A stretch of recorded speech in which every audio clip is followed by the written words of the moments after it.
when I was in college, I went to a Bible college, and Bible college, a bunch of Christians. It was pretty standard that you'd come into the cafeteria, you'd get your food, and you'd sit down, you'd say a prayer before you eat. We didn't have like a big group prayer or anything, but everyone just kind of had a prayer before they began eating. Well, I had a friend named Ross. He's still one of my best friends.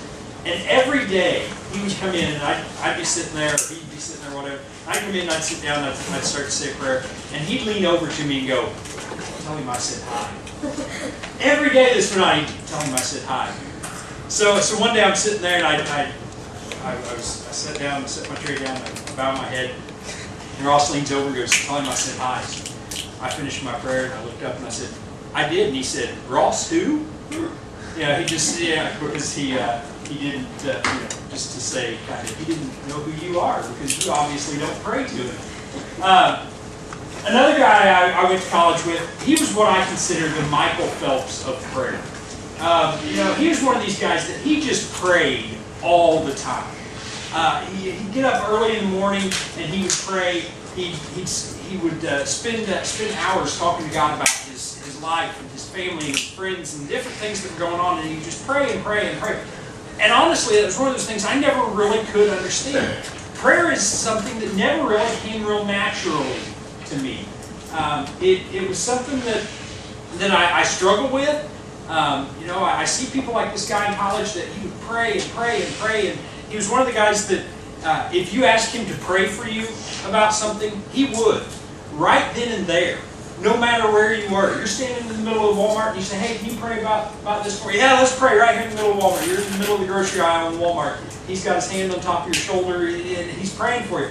And that just never has been me. I pray, but prayer is not, for me, this thing that comes real naturally. For a lot of us, I think that prayer for us is more like what we just saw on the screen. It's kind of awkward and kind of forced. Sometimes we feel kind of like we're just kind of in a room by ourselves talking to some imaginary friend. My daughter Annabeth, she's almost 3, and one of her favorite things to pretend is she's got one of our old cell phones, and she'll walk around the house just jabbering, carrying on conversations on this cell phone all the time. Who are you talking to? Mamaw Jerry? Who are you talking to? Mark Dillman? There's just all these different guys, people that she pretends like she's talking to. And sometimes that's how prayer feels for us, like we're on a pretend cell phone having this one-way conversation, and it almost sometimes feels like, is there really anybody there on the other end listening? Or am I just kind of saying certain words? There's something deep down inside of a lot of us that struggles with prayer. We know that as Christians we're supposed to pray, so we try and do it. But for a lot of us, if we're honest, prayer isn't something that comes real naturally. Now, some of you may be going, "What are you talking about?" I pray all the time. I'm constantly praying. You may be like this guy I went to college with, who just prays all the time. If that's you, great. But for the rest of us, prayer is something that we just kind of struggle with. This morning I want us to look at the concept of prayer. And I'm not going to really deal a whole lot with the how-to side of prayer, because the reality is prayer is just having a conversation with God. The reality is that we talk to God the same way that we would talk to our friends. It's not like this where you have to have a certain phrases that you use and certain things that you say and that sort of thing. It's just talking to God about what matters to you. So that's really what prayer is. So we're not going to talk a whole lot about the how-to. What I want to talk to you about this morning is our approach to prayer, our attitude about prayer. Because more than anything, when we struggle with prayer, I think it has to do with our attitude. There are several different ways that we approach prayer, several different attitudes that we have. I've got some pictures that I'm going to show you guys that kind of illustrate some of these different attitudes that we have about prayer. The first one is the wish list. Now this is something that you guys probably have no idea what this is. But when I was a kid, before we had the internet, there was no internet when I was a kid, we had the Sears Wish Book. And what it was this big, thick catalog, and you would get it every year in the summer or early fall, and it would have page after page after page of the coolest toys and the coolest games and all the coolest clothes and that sort of thing. And you would go through this wish book, and you would, my brother and sister and I would spend hours going through this wish book and making a list of all the things that we wanted for Christmas. everything that we possibly thought could be any fun at all. We'd go through and we'd make this wish list, and that's what they called it. It was the Sears Wish Book. That cover is from the 1976 Christmas season. So, you know, a long, long time ago. But for years and years, they had this wish book. And you guys did the same thing when you were kids. You'd go and you'd make a list, and you may still do it for your parents. You'd make a list of all the different things that you wanted for Christmas or for your birthday or whatever. And sometimes that's how we approach prayer. It's this wish list. And we come and we say, hey, God, here's all the things I want. Thanks. See you next time I have some needs.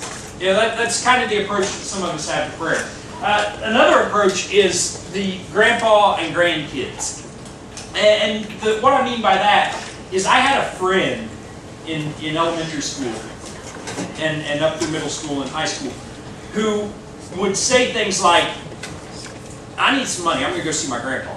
I'll go spend some time with grandpa, because when I go spend time with grandpa, he gives me money.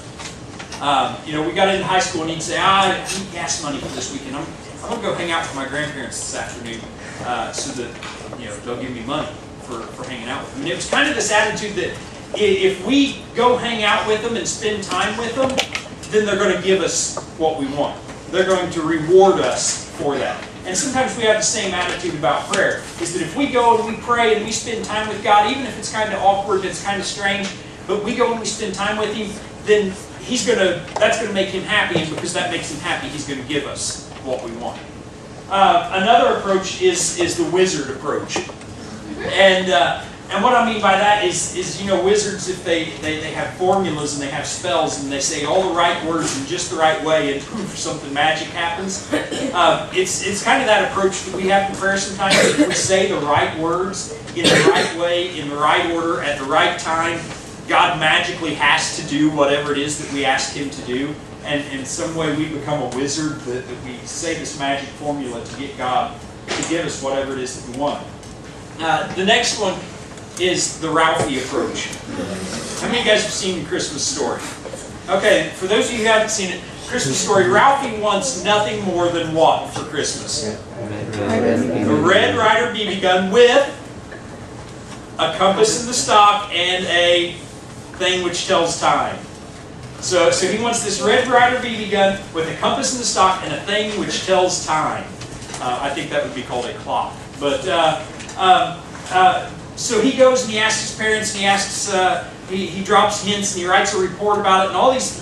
He just wants this Red Ryder BB gun more than anything. Well, there's a point in the story to where he says, I'm not really sure what I think about Santa, but I better go ask him just in case. Now, I'm not really sure about this whole Santa thing, but I better go and I better ask him just in case. And sometimes we approach prayer the same way. You know, we're not really sure about this whole God thing. We're not really sure where, you know, if there is, what He's like, if He really is there, and that sort of thing. So, but we kind of have this feeling of, well, maybe I need to pray just in case there really is a God. You know, I need to kind of get in good with Him. So just in case, just to be on the safe side, I'm going to pray. The last one is this. We use it as an emergency ripcord. You know, we've got our parachute, and our parachute is our main source of security.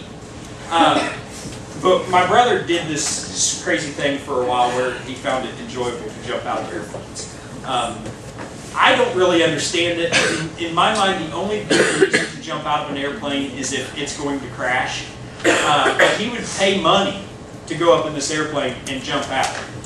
And he said one of the first things they taught him was if your chute doesn't open, you've got this emergency ripcord there to pull that will make your chute come open. And if it doesn't open, then you're in big trouble.